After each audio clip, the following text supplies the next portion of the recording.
Yeah, are you okay? You okay to live stream? I know you're like, get off. Welcome, everyone. Welcome. Hello, hello. Welcome in. Happy Friday. Like, what day is it? Happy Friday. Oh my gosh. I was just our Christmas holidays has begun, which means my kids and my husband have all plans for like, hey, you're no longer working. So they've got like just like my normal work life, my personal life is like, we're gonna do this and then this. And so I don't know how many of you have traditions that you do during the holiday season, but we have a bunch and we write them down every year. Um, You're going to do and the golf cart thing from the yes, neighbor. I remember that from last year. that's right. That's right. So we went out and it's cool. We've like leveled up our whole neighborhood to we're always the Griswold family with like ridiculous lights. I should have shared a picture. It's not too late. I'll share a picture with you. It's a little ridiculous. Like the whole street is lit up by our house. But other houses have like gotten a little competitive and have we've raised the tide of Christmas all around our house. But down the street, there is a house with a huge, I mean, they like threw down like the gauntlet because we were like, well, next year. But they have this huge snowman. It's as tall as bigger than their house. And they've got like all these inflatables. We don't do inflatables, we just do lights. But anyway, so game on. But it's always really cool. So on our list, our holiday list are all sorts of fun things like being able to make gingerbread cookies, but not, we've tried to like buy them and do and frost them or get the tube and frost them, but really the best are the ones you make, like powder, like flour and, ginger. And so, yeah, so that's on our list. We also have Christmas movies, our elf.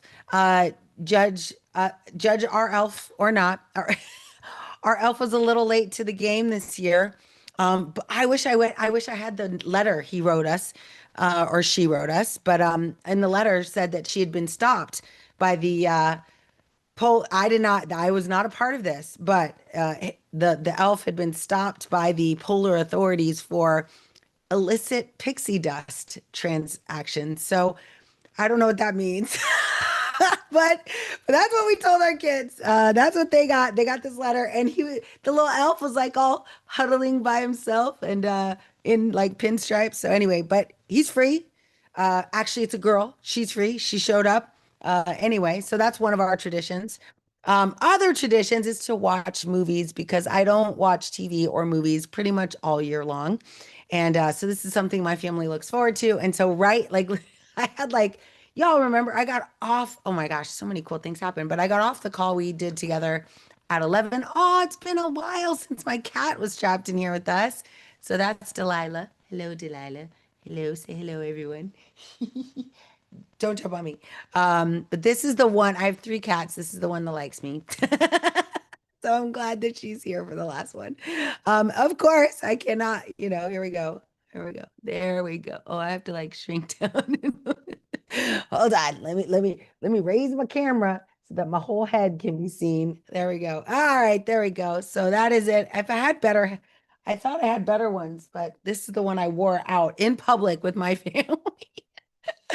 I mean, my name's Noelle. I mean, what else would you expect? Anyway, so so during the time between the call and then I had a client call, which is why I had to end so abruptly, at I think it was 1 o'clock. So it was like 11 to 1. But I ended at 1 o'clock. I had a client call.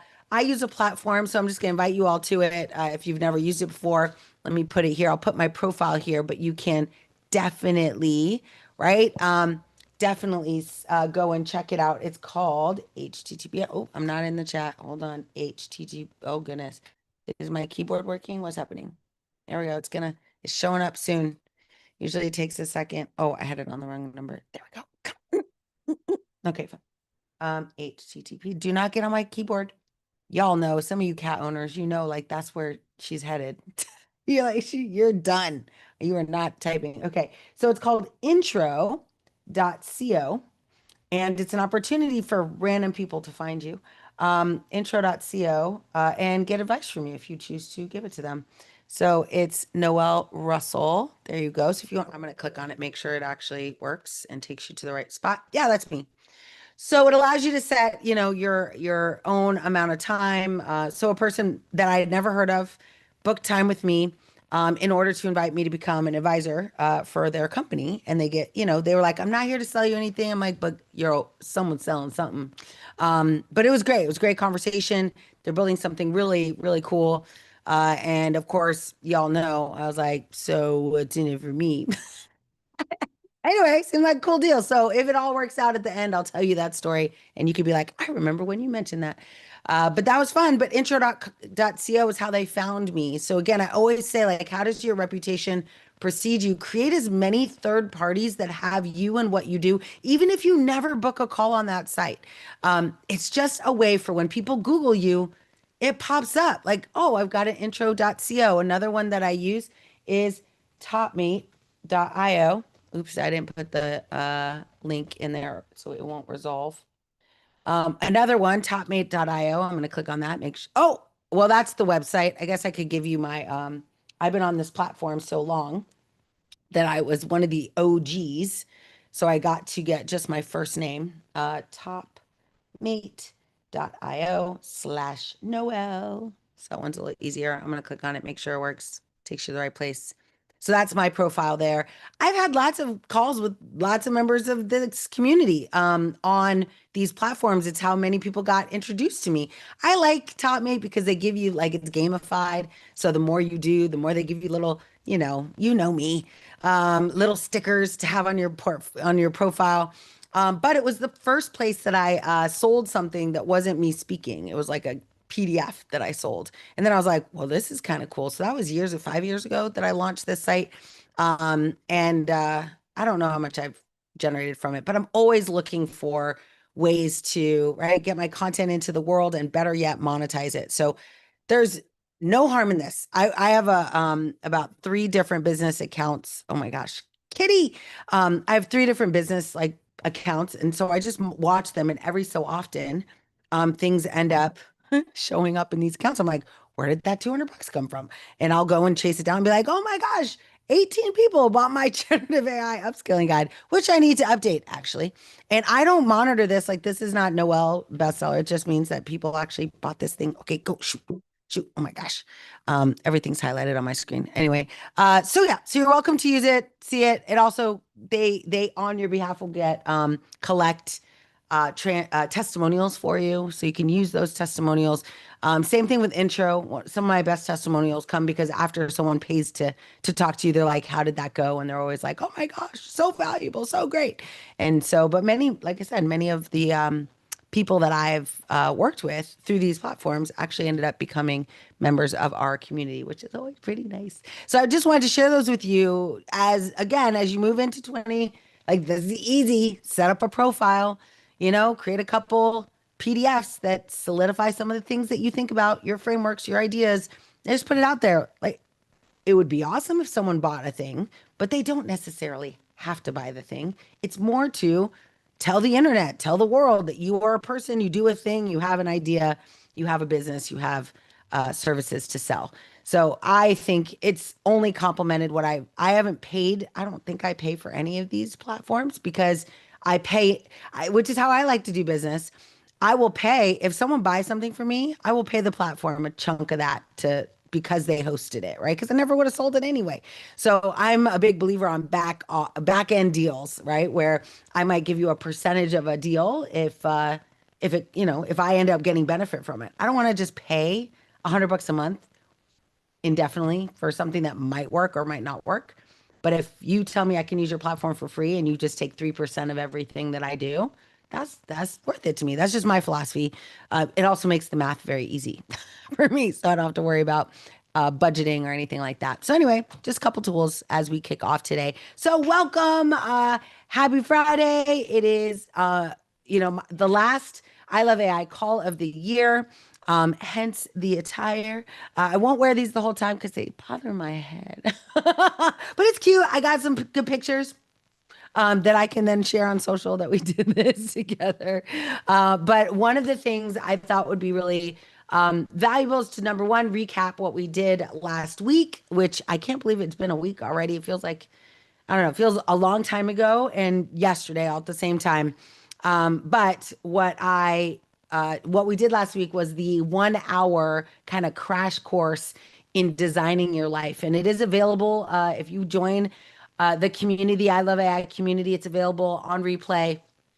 You can actually go through it. I also created from my transcript, created a worksheet that a PDF that you could follow through. I also put that same worksheet in the notes of the school post, so you can just go and follow along.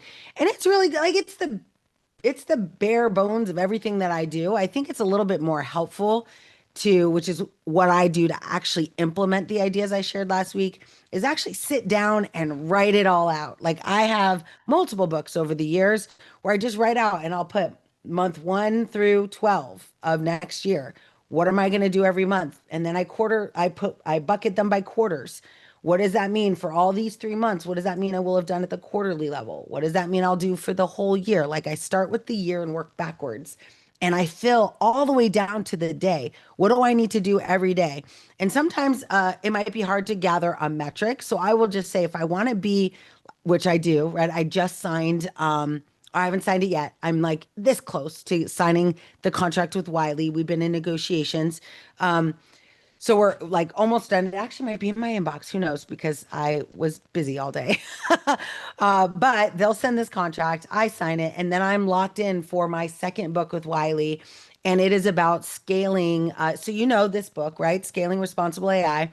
The next book is all about delivering agentic and scaling agentic systems, right? So, kind of what's the next step? Once you know what responsible AI looks like at a kind of atomic level, how do you scale your organization? And so the subtitle, so this one is Scaling Responsible AI from Enthusiasm to Execution. The next one's Scaling Agentic Systems, Human First, AI Focused. And so it is a almost a contrarian viewpoint because so many people are AI first right now. I don't even think they know what it means, but they're saying, I'm AI first, we're AI first, we're an AI first company. And I cannot tell you from someone who's been doing this a long time how dangerous that philosophy can be. I hope that they don't mean it, right? I hope that they don't think that being AI first is going to serve them well because every company that has done that, I mean, we now know 95% of every AI pilot basically that has been developed using this mentality ends up not achieving success, ends up not getting the value. And the main reason I think that they do not render any value at all to the organization is because they're not human first. There is a philosophy, actually, Gartner, right, has this thing called the hype cycle. I don't know how many of you are familiar with it, but Gartner has a hype cycle. It's literally what we all talk about when we say hype. It's this economic and go to market kind of index that happens at the beginning of a product. So we watched it with ChatGPT. Everyone got excited. And on the way up of this hype cycle, so this Gartner has like a hype cycle diagram, especially in different industries, but specifically in AI. And you watch year over year, you watch these topics start kind of at like low levels of hype and then I mean, AI is a great one to watch over the last 6 years because you watch it be like mid hype to be like peak hype. But at the top of that hype cycle, when it goes over the curve, there's what's called the trough of disillusionment. And this is where people actually start resisting the technology, right? They become disillusioned. They're like, now in the olden days, like 2000, when we built technology, or even 2010, oh my gosh, even 2020, when we built technology, the trough of disillusionment was when we realized we got sold on a promise that the tech couldn't meet, right? Where we're like, oh man, this was all a scam, right? Like this was it doesn't do what you said. I have to do all this work to get that value. Like they just realized that the proof in the pudding isn't exactly the dreamy state they were sold during the hype cycle. Here's the interesting thing about the AI hype cycle is that it actually is capable of delivering on all the promises, right? Except the burden is on the implementer to do it correctly in alignment with responsible use, accessibility, awareness, empathy. Like there's all of these qualifications that have to happen in order for you to achieve that. So the disillusionment isn't that the AI doesn't meet the hype. It actually does meet the hype. The disillusionment is in trust. In AI, a new variable has come into play that's all around trust. And the reason I think this is so fascinating is because when you look at the study that was done on the 95% of projects that were failing to ever create any value whatsoever, one of the top reasons companies are stating, the top reasons that that failure is occurring is because I think the words they use were AI is failing to be adopted in the organization, meaning that the cool tech is being created. It's being thrown over to the business like, hey, we built a model for that. And the people who own the work, who own the workflow, who do the work themselves, they're resisting. And that's the new level of disillusionment, is that the people who we're building for aren't actually using the tech. And just ask the people at Google Lens, right? Like you can build good tech. If no one uses it, your product dies. And that's the same thing that's going to happen in these companies. If we do not build good technology, which is a given, but more importantly, if we don't build trust with our employees, with our customers, with our vendors, that we're building this safely, responsibly, and in an effort to amplify humanity, people will just not use it. And then everybody loses, right? Like companies don't get where they want to go. They do not achieve success. They end up going backwards when they could be going forwards. Companies, instead of growing, start dying. This is like dystopia, like Skynet. It's like what we're talking about. So I think it's really an exciting time that I'm looking forward to. But here's the thing, this book won't come out until March 2027. What? 2027? I was like, what? But here's the reason, not the reason, but one of the reasons was because they were like, but you just wrote this book. We want you to spend another year like doing this.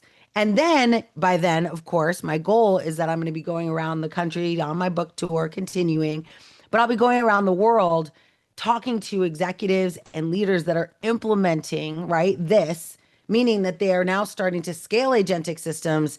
And so in 2027, it'll be much more of an anthology of success and failure, in my humble and hopeful opinion. That'll be much more of an anthology of real experience, which is, me, do or not talker, right? I'd rather not hypothesize, but actually be like, here's who won and here's who lost, and here's how to become part of the 5% that are winning. And so I'm excited for it. It'll be fun, but human first, AI focused. You'll hear that over and over and over again in the new year. A couple other fun things that we're doing in the new year. I was mentioning on our earlier call, we are launching a podcast. We already at the podcast already launched. It's just how do I say this? It is it's not live. I don't do it live. I like record it and then I publish it. Or I get another company to record it and then they give me the recording and then I publish it. So if you go and look, it's called Good Morning AI. It's found anywhere podcasts are played. You could also find it on the AI Leadership Institute website. I host like some of the episodes there just to give people a sense. But in this podcast, the one thing that was missing this year is I was like, I really, Good Morning AI. Some of you know the US, that we have this like Good Morning America in New Zealand. There's Good Morning New Zealand. There's like this morning show thing. I'm walking. So 2 days ago, I was at NBC Universal speaking at one of their events in one of their studios. It was such a fun experience. But I'm walking by and I see on the wall, like I'm basically seeing what the camera sees and looking at the people doing the work in the studio. And in the middle of four women, in the middle, they're talking about this Asian woman who has fallen in love, of course, with her AI.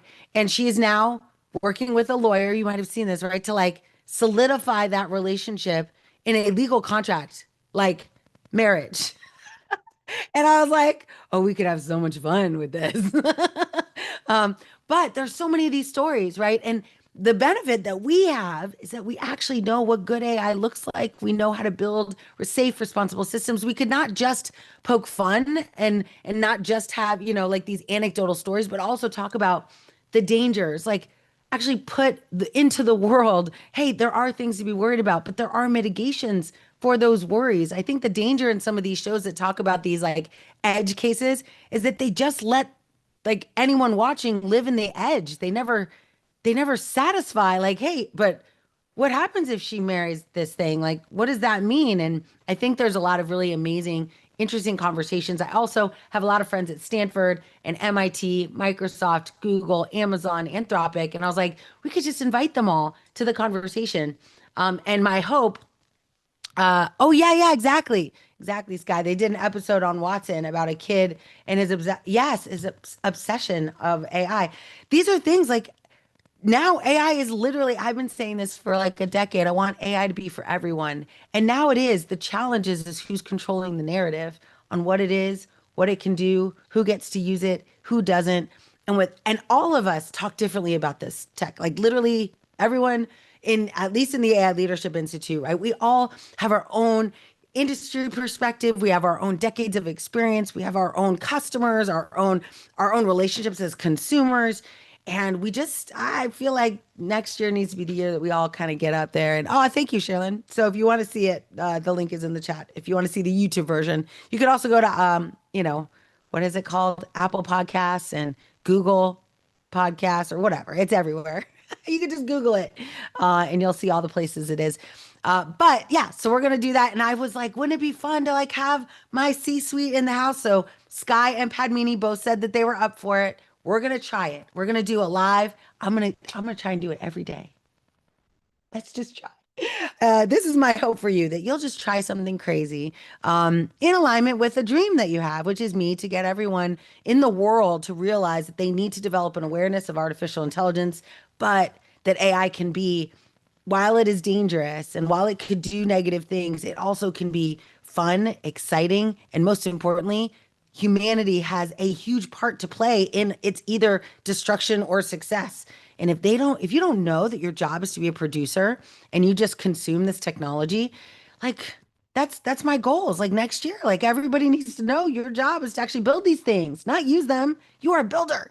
And so we had one of our members of the AI Leadership Institute do a build session yesterday called the Skillathon. Many of our members joined the Skillathon. So I hope you had a chance to either be a part of it, but wow, what an amazing, amazing activity.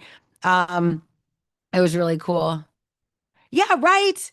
Everyone should be wearing I heard AI. Yes, it would be amazing. It would be amazing. And stickers on their laptops. Like, let's go. I think that we have to. I mean, baby tigers. So I a long time grabbed the URL. Of course, I get an idea. First thing I do is grab a URL. I'll just tell you a fun fact. I like, don't judge me, boiled peanuts. Some people think they're disgusting. Maybe it says I grew up in the South, whatever. But I like boiled peanuts and they're delicious. If you've never had them, I wouldn't try them. They're not for everybody, but I love them. I love them. And I was like, oh my gosh, I could create gourmet boiled peanuts. And so I'm thinking about like boiled peanuts with like sage and like all these flavors and thyme. And anyway, don't worry, it did not happen. I did not move my life and focus on boiled peanuts. However, I did go buy wearenuts.com. To this day, I still own it because I was like, one day I might build the boiled peanuts company. Anyway, so every good idea, like grab the URL. What's the harm? Anyway, so I have if you ever want to know who owns that domain, that's me. But similarly, I grabbed babytiger.ai and it's interesting, right? Darren, you and I the same. Like I have so many, as soon as I get an idea, I'm like, well, I'm just gonna, it's like, the olden days of the Wild West. We just roll out in our wagon and put our stake down. Who knows if I'm gonna build the plantation there, but I'm gonna at least like put my stake in the ground and let the world know I'm thinking about it. But the Baby Tiger AI, it's interesting. When I first came up with that idea, I was like, oh, this is gonna be great. But then in my mind, what I thought is, oh, people aren't going to want to be baby tigers. Like they're not going to want to go to a baby tiger website because that's like infancy. And nobody wants to admit that they're infants. Like everyone wants to admit that, like everyone wants to say, we're in AI, we're doing AI, we're doing it well, it's working, until this study came out and like told everyone that 95% of these projects were failing. But up until that point, people were pretty like, oh yeah, it's working for us. But so I was like, I was worried about it. But then I started doing a lot of vibathons. And that's when I was like, oh, that's what it is. And what I realized, hype cycle, just to like close the loop on the Gartner hype cycle conversation, I realized that it's actually critical that people go through that hype, right? Like you can't get to the other side, you can't get to meaningful adoption without people getting excited about what they're doing. And so Baby Tiger is actually literally the hype cycle or the vibathon stage, right? It's the first time you build something. It's the first time you're like, wait, what? I could do this? The difference though is that I then of course like, herd the tigers and teach them how to be raised safely and responsibly and at scale. But that I think that concept, like sometimes, and I think Cynthia went through this too, where we get an idea in our head and we're like, this is it. And then we're like, oh, maybe we shouldn't. Maybe we shouldn't do that. Maybe this. People, I mean, same thing with Baby Tiger. People will think it means, and they will, and I'm like making assumptions about something that actually wasn't true at all. But this is my mind giving me an excuse not to go down that scary path of like starting a whole new thing. And so I didn't until the Vibathon thing happened. I'm like, oh, now it's cool to make baby tigers. So now, of course, it's a much more successful initiative. But I just encourage you. Couple things, right? Get a domain when you get an idea. I don't mean that. There's like my friend Sandy Carter. I think I have her book around here. I should give her some props. Yes. Oh my gosh. This was not meant to happen, but and we're not going to talk about it, but you could see her title. Did I not just talk about that? Oopsie. Anyway, it's fine. That was last year. But she wrote AI First, Human Always, which kind of gets there, but you all know how I feel about that. But I still love it. Cindy Carter, we share the same publisher, Wiley. And Cindy Carter was, just get this, she was a VP at IBM 20 years ago when I was a wee babe in an engineering organization. So I've been, and she said something to me way back in the day, 20 years ago. She was in a panel, the way I'm in panels now, and young women come up to me and they're like, oh my gosh, what you said, that was so impactful. I was that fangirl of Sandy's, and she's still in this space. And I'll tell you, I'm going to write it down so I don't forget why I'm telling you this. But but she said in a panel, she said the number one thing you need as a woman, and like, what do I call? I'm not really, I'm a little A type, I guess, because I'm ambitious. But anyway, as a powerful, successful, breadwinning woman, the best thing you can do is have a partner that understands that about you, that complements that about you. Now, I did not get that right. I heard her say that, and I was like, wow, really, really smart. I didn't follow those instructions at first. But Warren, as many of you know, is like literally that person who like he's known me since I mean, we were high school sweethearts. We dated all through high school. And so he's known me before all of this. And so he grounds me, number one, but he 100% is like, I know what you're capable of, and I've known it since you were 16. So like it just is so different to have a person like that. And it doesn't have to be your spouse, but it is important to have someone. I actually think our AI Leadership Institute, we get to be that for each other, right? Like we see you, we know what you're capable of, keep going, keep working. But Sandy was the first one to tell me like it is so important. And now I've extended it to be like, that's my inner circle. Like my inner circle needs to be those people that are going to support me and unconditionally kind of drive me. I said in my book, actually, this is what I don't know if you all read what I wrote to my husband. It was really important to me. I hope I don't cry. But I wrote to my husband, my high school sweetheart, and my best friend, you are the ultimate hype man. Your unwavering support, love, and gentle pressure to pursue my own greatness made this book possible. Oh my God, I could cry. Um, but gentle, like that's what you need. You need to surround yourself with people who will gently pressure you to pursue your own greatness. I mean, I don't even know where that came from. It wasn't ChatGPT, but my heart. But it's so true. Like I could not, like you need someone to just be like, just keep going, And sometimes I don't want to hear it. Sometimes I'm like, I'm tired. I don't want to go. So today, for example, he's like, you have 4 hours between your next thing. He's like, just lay down and take a nap. And I'm like, take a what? So I have an Aura ring, as you all know. I think it was 3 minutes of latency, meaning my head was on that pillow 3 minutes before I fell asleep. Anyway, that's called sleep deprivation, apparently. But it was cool because he knew that. He was like, "Don't worry, I won't let you miss anything." Unlike last week, he's like, I won't let make you miss anything." But you need people who are gonna be like, so that's part of how I get to be great. Is like I got 20 minutes. I woke up and I'm like, oh, I'm a new person. Anyway, so it was really, really cool. All of that to say, back to the domains. Sandy Carter ended up going to Unstoppable Domains for a while. And so she introduced me. This is like me with you all. As I like uncover new brands and stuff, I tell you, and then you go and check it out. So she ended up saying, working at Unstoppable Domains. These are I'll call them a Web3 domain shop. And so you could buy domains, but in Web3, you own the domain. You don't pay monthly, you just pay outright and you own that domain, which they aren't great names. Like I think most of my domains end in X for some reason. So it's like Noelle.x.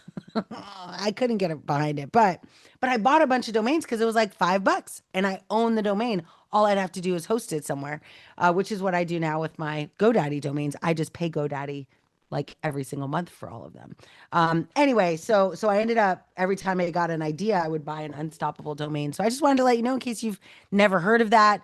It's part, blockchain, crypto, NFTs. These domains were also part of that craze and are still a huge part. So really, really neat. Okay. Anyway, so I just wanted to share with you a couple things that are happening now. For those of you who don't know where I've been, oh gosh, last week I was in Vegas. Monday I got a chance to speak in Fort Lauderdale at the GovTech Summit, hosting the local leadership in Miami, Dade County, Broward County, Palm Beach County, basically South Florida, as opposed to, and I will tell you one of the coolest things that happened, transparency. I don't think I signed anything that said I couldn't talk about this. I hope they don't get mad. But one of the members of the audience, like there was literally the CIO of both counties were there talking on stage. And someone from the audience was like, can we just get along? And what he meant is that he was like, I sense a competition, and of course there is, between counties. And we're trying to do the same thing. We're all trying to serve our residents at the highest level. And Dade, you're doing cool stuff. Broward, you're doing cool stuff. I'm in meetings where I'm like, I have to like take sides. And I'm like, is there a way, this is him talking, is there a way for us to like get along? And I realize this is true probably everywhere, right? Like, and what the CIO of Miami-Dade County and Broward County said was, first of all, they admitted it. They're like, you're right, we should do better. We should do better about sharing information, do better about getting in the same room, do better about reducing like the silos. But what I really liked about what they said was there's no reason that we shouldn't share, like data sharing. If you look in healthcare, I mean, even in academia, MIT versus Stanford, like in the halls of those academic institutions are amazing PhD projects that have been shelved. Some of you know my perspective on this, but amazing PhD work that they've been doing. And the only way that those projects continue to live is if another PhD candidate comes in and says, that seems cool, I'll pick it up. Most people, though, have their own thing they're trying to do. And so there's all of this research that people spend 4 to 10 years building that just gets shelved when the person's like, I got my PhD dissertation approved.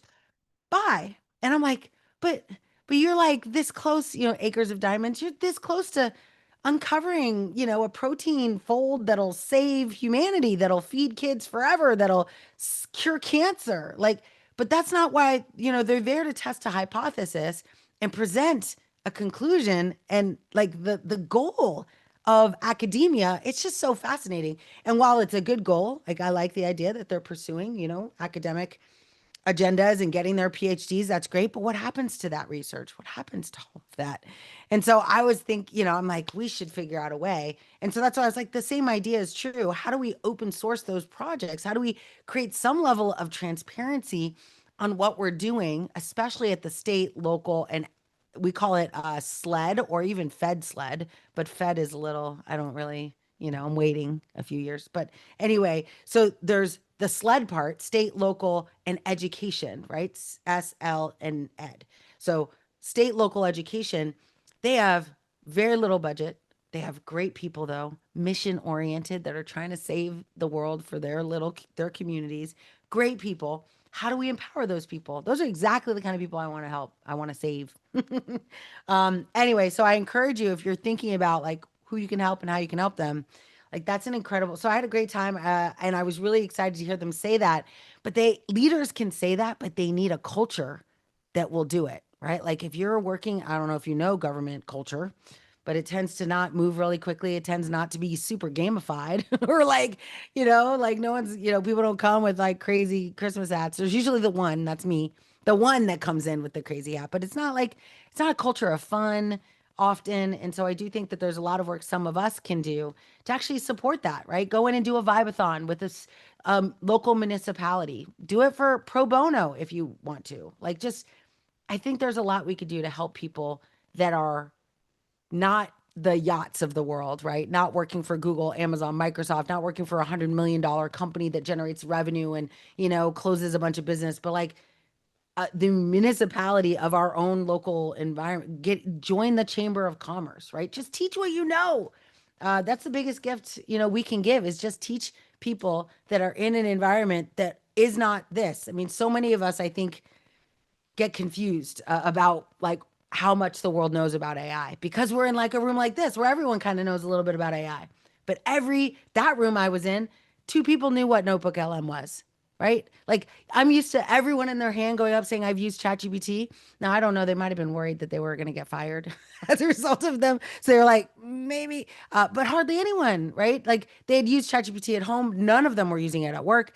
And so I think there's a big gap in I think state and local organizations. And the reason I also like state and local is that they're autonomous from the federal government. So regardless of the political climate, they get to make decisions. Similarly, some of you might know California recently passed a law that said that if you are using AI in a outward marketing campaign, that you have to disclose that you're AI in California. So if you're doing any kind of sales, I right now have an AI system that I have built that reaches out to people.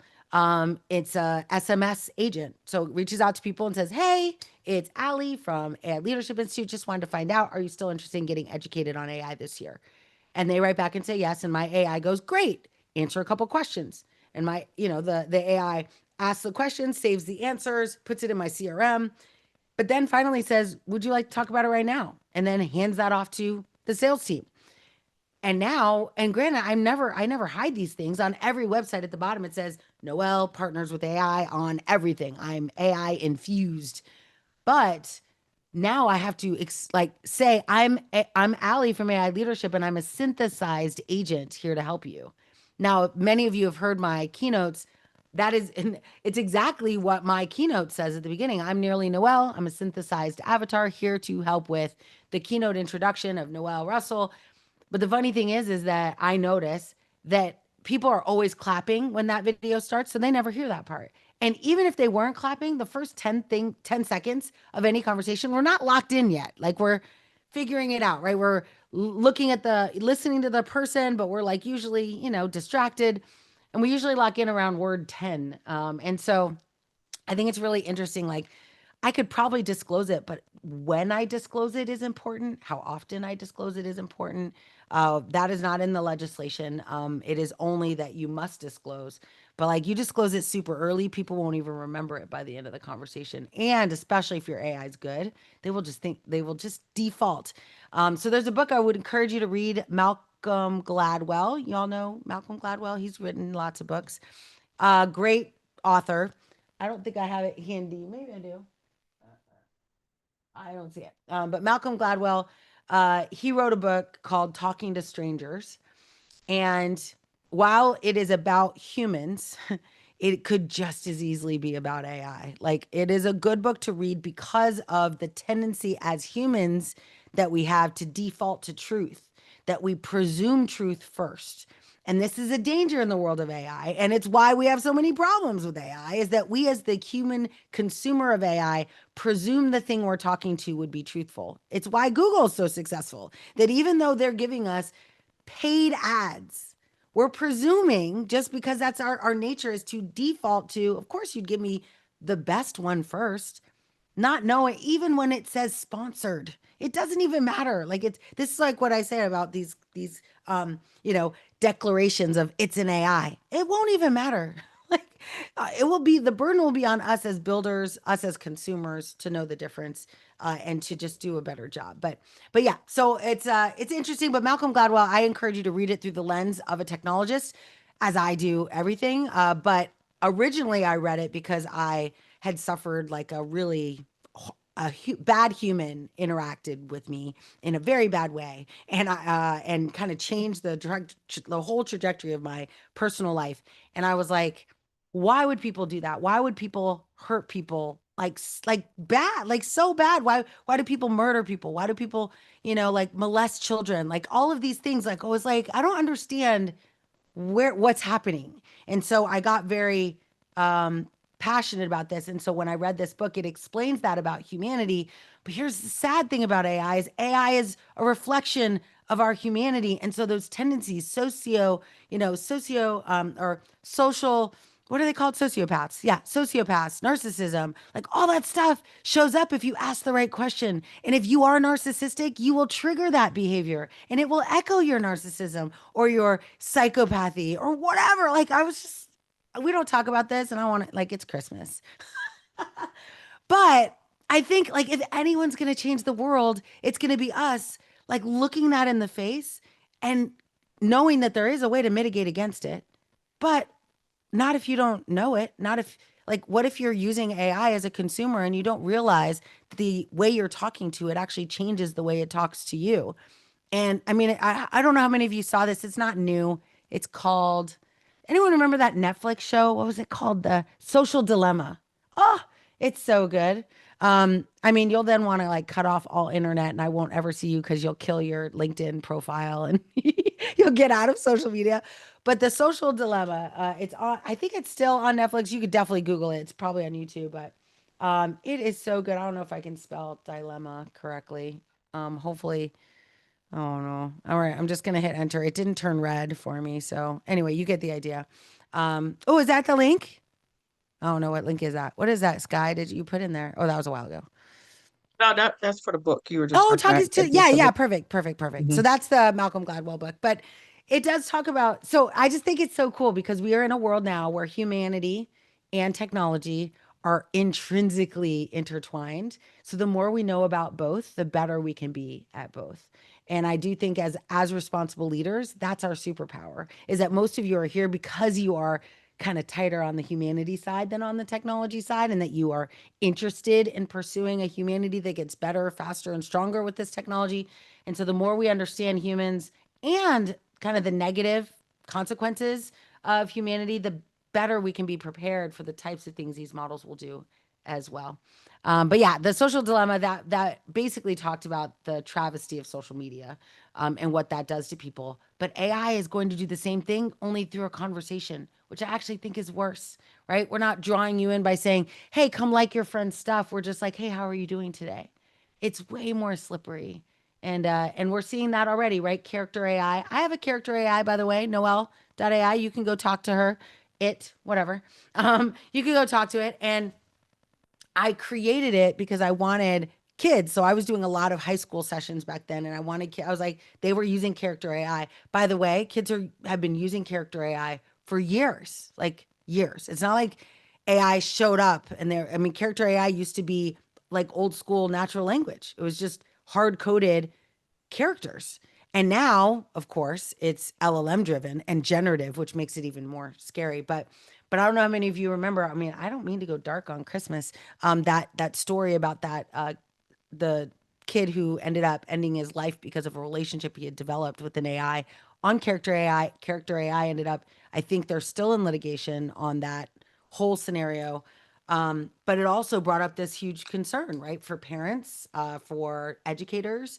And again, it's like in my mind, I'm like, these are the things not only should we talk about, but that's why I like the idea of this kind of podcast is that we could talk about serious things in a way that allows people to just think about it but not be scared by it. That's my goal. My dream is that I will be able to discuss it. Yeah, exactly. Hal. Oh, that's Arthur C. Clarke, right? Didn't he write that book? Anyway, but Hal and people, I worked at IBM for so many years. If you haven't seen 2001, it's something worth watching. I think I would watch all these old sci-fi movies and read these books because it's crazy how much is happening right now. But people would tell me back in the day when I worked at IBM that HAL was IBM because if you move all of the letters over one, it's IBM, right? HIABLM. Crazy, right? Like, I don't know. Maybe, but I doubt it. Right? Yeah, it's not. It's these effects are not awesome, but it's a good. That's why I like the book because the book your brain can put in the effects. The book is really good. Anyway, so some pretty cool stuff. I always like to mention these things because it's food for thought. Number one, but at the end of the day, as AI gets better, I always say like AI is going to continue to get better and better. It'll be these models will get a million times better over the course of the next 5 years on the current trajectory of evolution we're seeing, like a million times better. We're seeing 100x improvements, right? Model over model. And so if the models keep getting better, we're going to need to develop a better humanity. So as part of AI, I love AI is like, okay, so how do I get better? How do I as a human like become better at communicating my needs, talking, explaining what I want, knowing how to measure it? These are all the things that keep AI from being successful because the humans leading it don't know enough about what they want or how to explain it or how to get the right results or measure those results. And so I think it's really interesting. Oh my gosh, yeah, absolutely. Okay, cool. Yes, awesome. Introspection. I agree, Mr. Novak. Absolutely. I think, I was talking to, who was I talking to? Oh, I was on Instagram Live with someone. I mentioned this to the call earlier today. I was in Instagram Live with someone, and on that, and he is very much, he's not really, he was a technologist and has now gone on to do other things. So he's like engineer by trade. But he now focuses a lot more on mindset and leadership and, doing the right things and taking the right action and holding yourself accountable. And it's interesting though, because those exact things that he says, I'm like, well, that's exactly what we have to do with the model. Same thing. Understand your purpose. Yeah. And your model should have a purpose, right? Understand, kind of how you're going to measure success as a person, like set targets, set goals. Your model should have the same thing. And so I think the more we learn about ourselves, the better we can manage these systems. And that I think is the hard thing because humans in general would rather stay in the dark about themselves. From my experience raising six of them, right? Like not a lot of people are asking questions about how they can become better or how they, like they're kind of happy. Oh my gosh, yeah, another movie, Her. That's another. I don't want to like anyway, but I liked it. I liked the movie Her. There was a couple. There was a section of that movie that I'd encourage you to watch. It's on YouTube too. I like the whole movie, but the section I like the most is when they were going through the process of giving her a name. And it was I mean, this is before ChatGPT launched. So it's very cool. What do they say? Art imitates life, imitates art, imitates life. Like it is a cycle. And we are in a sci-fi kind of art imitates life cycle that I don't think people know where we are. Like, are we imitating what we talked about in 1935? Or is the current movies, books, products, is that imitating what we've said in the past? It's a very interesting world. Yes, what's your name? Exactly. Yes, exactly. Anyway, very cool. And of course we couldn't talk about sci-fi influence without talking about the meaning of life. And so many things to talk about. Okay, so that was fun. A little side quest. I just thought I would share with you a little bit about that. Oh my gosh, the Holy Grail. That's true. That's true. My dad was watching. So some of you, are any of you Monty Python people? Am I like, I'm telling you a lot about who I am today. But Monty Python, I grew up on Monty Python and Benny Hill. I'm just telling y'all. So like 8 of you are gonna be like, oh my gosh. But my dad, I walked in on him the other day and he was watching Monty Python, the Holy Grail, and I was like, but the sad thing, he has a traumatic brain injury, right? So he's watching it like it was the first time, and I've seen it with him hundreds of times. It was crazy. Yes, deep. Yes, that's right. Hitchhiker's Guide, Joe. Yeah, that's what I'm talking about. I'm glad somebody said it. Anyway, yes. So one of the things, though, as I mentioned, we are in heavy holiday spirit here. Um, we almost are anti-AI in our traditions. We don't have any technology really involved in the traditions that we do, from ice skating to, you name it. It's a bit of a hiatus. And that's intentional. My family looks forward to it, to me, not like having robot talk all the time. And I like it. I think it's good to take a break, again, cognitively as well. But one of the things I wanted to share with you, what was it? Where is it? I'm trying to see if I have it here. Oh, I might have brought it to the other room. But there is quite a bit of cool technology. Of course, I have to share the technology. I don't know if Jason's on the call because it's late. It might be late where he is. But Jason Spalding, one of our AI leadership OGs, like OOGs, he ended up getting me a cool new device. So I'm going to share it with you all. Can you see it? Yes. Oh, let me turn it. It's a nail chip and it's like $6. What? So it's a nail chip. So basically what this allows you to do, some of you have like a Blink card or a dot card or where you go to a conference and you scan a QR code and you get everyone's contact information. Now, granted, this can connect to anything, but I'm just thinking to myself, I put a chip in my, I do my nails all the time, right? So I'm going to put a chip under this nail. I'm going to CES. I'm going to take a bunch of video where I can just tap people with my finger and be like, here you go. You have been blessed with my contact information. And it should, I don't know. We'll see what happens. I should open it and see what it looks like, right? Yeah, I should. I didn't open it in the previous call. Let's see. I'm afraid to like break it or use it, but let's see. All right. Oh my gosh, that's cool. So it's like a tiny, I don't know if you can see it. It's a tiny little square in there. Oh yeah, you can see it. That's pretty cool. Now I have to test it out, read the instructions. Okay, I'm not doing it now, but starts with a QR code. But that's cool. I mean, for $6, like, why not try it? Even if you're, not one who gets their nails done for whatever reason, you can just go and get some clear polish. See what it does. But the reason I say it is that nail chips are just one example. They have what's called NFC paper. That's another thing that I had learned from Jason. He had it on his phone. But you can use NFC paper, and NFC paper creates like, I don't know if you use these around your house. So I'm going to tell you an example of something that I've been doing for years in a service that started it all at Amazon. A little history lesson. So at Amazon, how many of you remember we called them dash buttons, or like they were little buttons that you could press, and when you pressed it, it would order something on Amazon. Now, the reason they were created and it was based on a service called Dash Replenishment Service, and it was a web service. And this web service, its job was you were doing dishes and you spray the last spray of Dawn dish, power wash onto your dishes, and you're like, no, I don't have any more dish. And all you would have to do is go and press the button, and it would. And now this was back in the day when Fresh was like 2-hour delivery. You in 2 hours, it would show up at your doorstep, like just pop. And so I had a bunch of kids, so I had a bunch of buttons. I had wipes and diapers, Tide. I had all of it. Coffee pods for Keurig coffee maker. It was very popular back then. Anyway, so I had all these buttons. So as soon as I needed, I would just press the button. So Jeff Bezos's vision was contextual shopping. Contextual shopping. Oh my gosh. I wonder if that's what just showed up. So I tested it today with the new Alexa Plus. But what it meant was like, if you're in the minute and you realize you need something, you want to just say it and it shows up at your door. So today I was taking a nap and I woke up and now it's like, I took like a 20-minute nap from like 9 a.m. to 9:40 or something.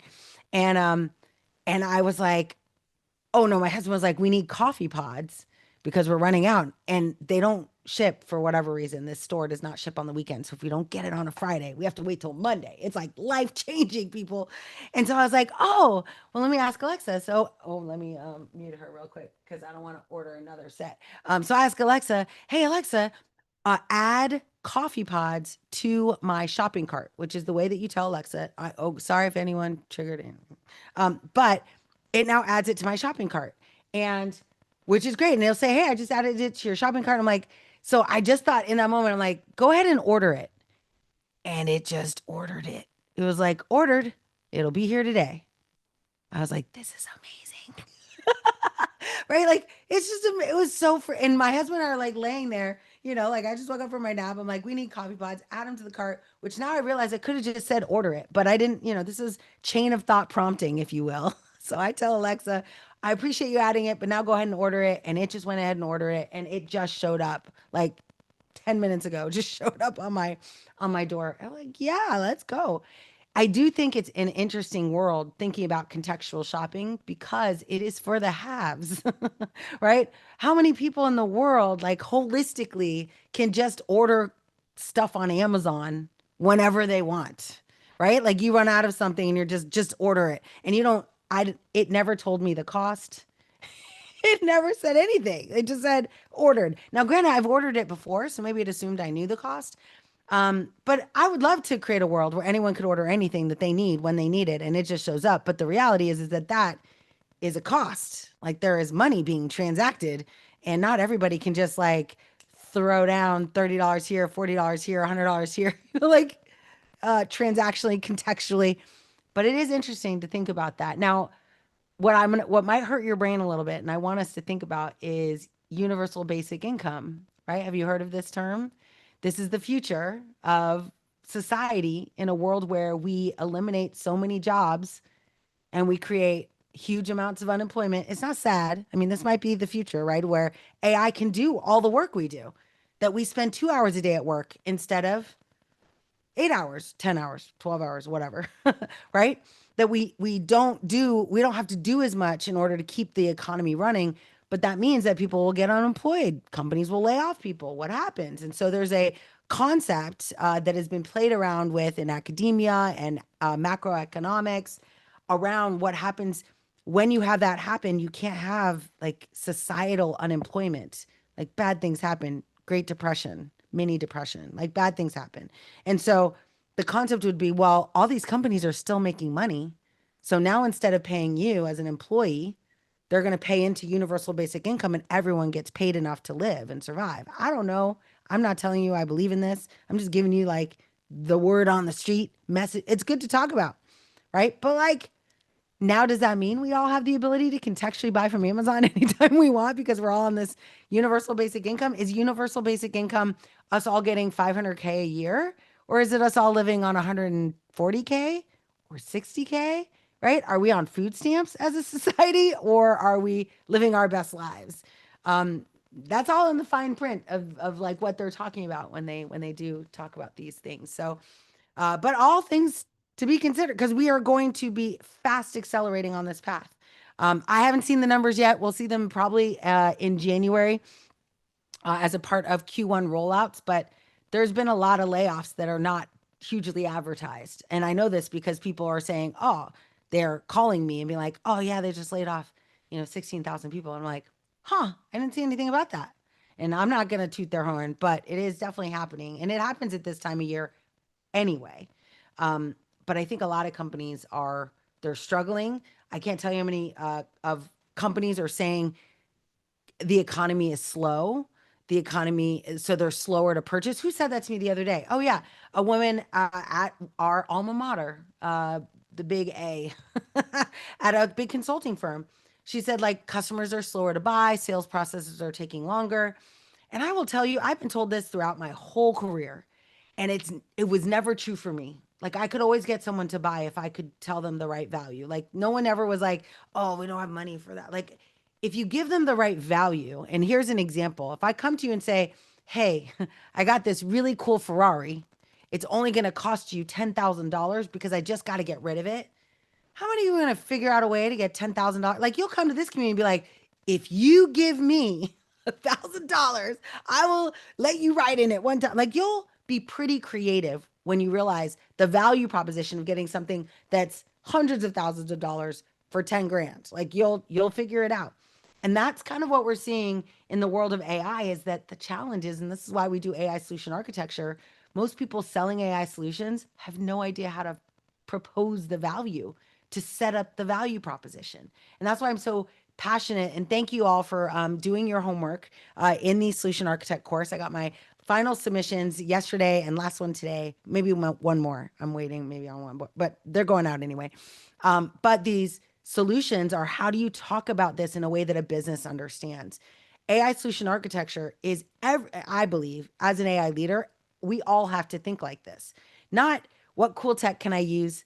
So many people ask me, like, how do you keep up with the latest tech? And how do you use the latest models? And like, my focus is on business problems I can solve, right? Like, what's the business problem I can solve for this client? And then I go and look at potential models. But the first thing is there a problem to be solved and how do I solve it? And it might not even be a technical solution. It actually might be a cultural solution. It might be a trust solution. It might be getting everyone into a room and getting them to just talk to each other. That might be the solution.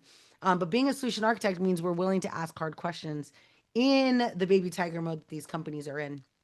And so I think that's pretty fun and pretty cool. And that's so I gave you a couple of resources. Hopefully you'll take them down. What I'm reading right now, what I'm watching right now. I mean, yeah, oh no, I said this in the last one. So my book I'm reading right now that I just downloaded that I've read before, but I'm reading again in the light of 2026 is The Ultimate Sales Letter. I don't know how many of you read it. It's by Dan Kennedy. He's one of my favorite people. He's harsh, but that doesn't mean I can't like him. But he's a copywriter. He knows how to sell stuff. And what I like about what he talks about is the burden on us who are talking to our clients to know what value is to them. And if we don't know, it's our responsibility to ask them, to look foolish, to lose the customer even in an effort to understand who they are, where they're coming from, and what hurts them right now. And I love that approach. And that's what I do. I like humbly lay down and just say, I'm here to find out if I can help you. Not I'm here to sell you on what I can help you regardless of your problem. Like I'm here to just find out, does what I have, will that help you? And when you take that approach, people just see you totally differently. You're not there to pawn some sales solution off on them, right? Like you're not there pushing, you're actually pulling. Like you're like, "Hey, tell me what's going on. What's wrong? What hurts you? What bothers your employees? What frustrates your customers?" And in that conversation, my goal, of course, is to map what you need to what I do, but it's also, I mean, now I get to pull in my Miracle on 34th Street reference. So watch that movie. That's one of our traditions. On Miracle on 34th Street, Kris Kringle sits there and starts telling kids and their parents to go to the competitor to actually get stuff. Like Kris Kringle is like, "Oh, we don't sell that, but or we do sell it, but it's super expensive here. You should go across the street to our competitors and buy it. They've got it. And here's a coupon for our competitors." And that's kind of the approach I take now, right? I want to find out and I want to care so much about your business and so much about the problems that I'm willing to be like, "You know what? That's not for me to do, but XYZ over there, they do this and they're great." And my job as a solution architect is to pave that way. And just like it did in Miracle on 34th Street, it comes back. This is why my motto is I nurture the world and the world nourishes me, but it's not linear. It's not I give so I can get. I just give and give and give, and people just keep giving back to me at all different levels. I mean, like this. Yay! I'm so excited for this. But like it just constantly is a virtuous cycle that I've created. And I encourage you to just start a mini virtuous cycle on your own. And that starts, of course, with you talking about your ideas like I do. I mean, that's what I'm doing right now. I spew all my ideas on you. Take it or leave it. I always say, try it on like a coat, see if it fits. If it doesn't fit, just take it off. Think your own way. But I think it's really healthy when we just sit and have some discourse. So speaking of discourse, let's see. Oh my gosh. Let's see. Oh yeah, yeah. Absolutely. Oh goodness. Um, okay, I'm looking through these messages to make sure. Oh yeah, yeah, exactly. I know, Renee. I'm waiting for you. You got it. I got it. AI solutions architect is due. Yeah, yeah, yeah. It is due after New Year's to give you like time to, relax and enjoy your life. Absolutely. I was talking about responsible AI leader today, specifically because we did two classes back to back. So hopefully you were in both, but if not, and just so you all know, so we finished our second course. We did Responsible AI Leader at the end of November. And then immediately following that, we did the AI Solution Architect. We had over 900 people find out about that and join the wait list for the next time we're running it. But the series that we take people through is it starts with become a responsible AI leader, understand what it means to like assess someone's needs, just like what I just said. Like what hurts you? How do I help you? How do I create a framework that you can adopt? How do I build a responsible AI adoption plan for your business? Then we do solution architecture, which is now I know what they need. How do I design a solution for them? And the next one, which is what we'll start the year with, is agentic AI practitioner, right? Which is now how do you build the thing? And that's not for everybody, but I encourage everyone to take it because I always say the best gift you can give yourself is doing something really hard. Number one, like cold ice baths, but do something really hard, like build an agent that you think you're not qualified to build. Take a class. You'll have guardrails. It's like bowling with what are those things? Gutter rails, Like my kids, we put up these gutter rails and they, even with that, they can manage to not hit a pin. But it's much less likely. So it allows you to kind of operate where you're going to build agents, but there's structure, there's pre-built repositories that you're going to create, but it lets you either have empathy for who's going to actually build it, or you might uncover a super secret, like, oh my gosh, I actually like this stuff. And you'll realize that building is something that you want to do. But that is the next phase. So if you feel like as a solution architect, you're missing a piece, you technically are, right? So responsible AI leader is the ground, is the foundation. It's how you start every project. Solution architecture is how you design for the problem you've identified. And then agentic AI practitioner is the course where we walk through building agents, about 12 of them. And it's hard. And I like hard things. I hope you like hard things. I try to make it fun anyway. Oh yeah, exactly. Okay. Cool. All right. Oh my gosh, cool. Yes. Oh my gosh, it was really good. I get so many really fun responses to the AI leadership course. Like people were like, "Oh my gosh, I should reposition everything I'm doing like to this idea." I just talked to a company just today. I think right after I woke up, and I hope it was not visible. You know, sometimes you get those lines on your face. Anyway, hopefully that wasn't the case. But I just talked to them and I said, they were like, how do we even start? And all I did was literally present the architecture from the responsible AI course. I'm like, this is how you start. And they're like, well, we should just do that. So they're literally pulling together a PO right now. I'm like, great, let's go. It's funny. I think we tend to overthink what a solution needs to look like for these customers. They just want to get going. They just want to feel protected in their journey. And I think that's something that everyone who's taken these courses can do to get started. The next question, though, and one of our members brought it up, is like, okay, but what if they get so excited they want you to build something? There are builders here, right here amongst us, that would be happy to help you. It's literally a comment in a community chat away, right? Like Kim is a builder, Joe's a builder, Nitin is a builder, right? Like we have so many builders, and that's just because I see you all right here, but there's many builders in our community. And so we are in 2026 creating a partnership directory of trusted builders so that when you get to that point as an architect, as a consultant, as a strategist, and I hope every one of you do, where the client's like, awesome, let's go, let's build this, let's put it into production. You don't have to go, oh, good luck with that. That's not me, right? Like now you can be like, oh, that's me and my team. And you can partner with us to get that done. So much fun in that.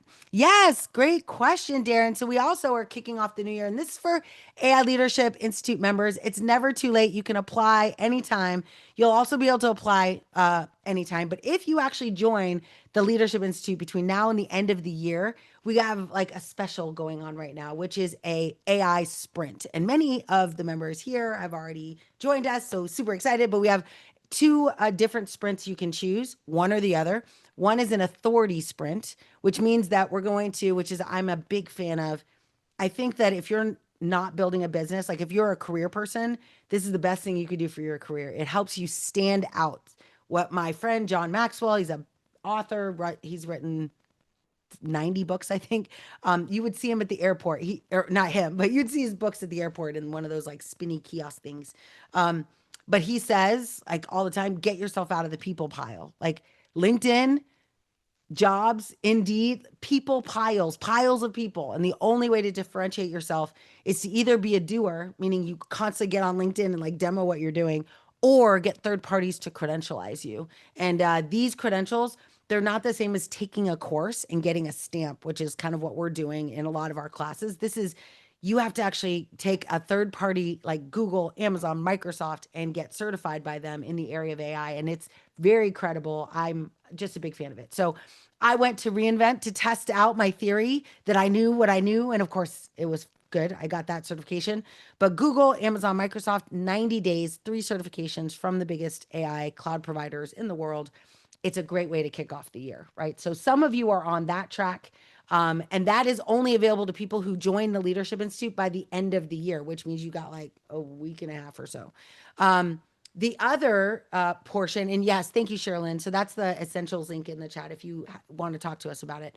But the other thing, which is what Darren was mentioning, is not only the authority cohort, we also have a business accelerator cohort. And for some of you, you're going to want to do both. And I'm going to encourage you to do one because we do them both twice a year, once in the beginning and once in the middle of the year, so we can ensure your overall 2026 success.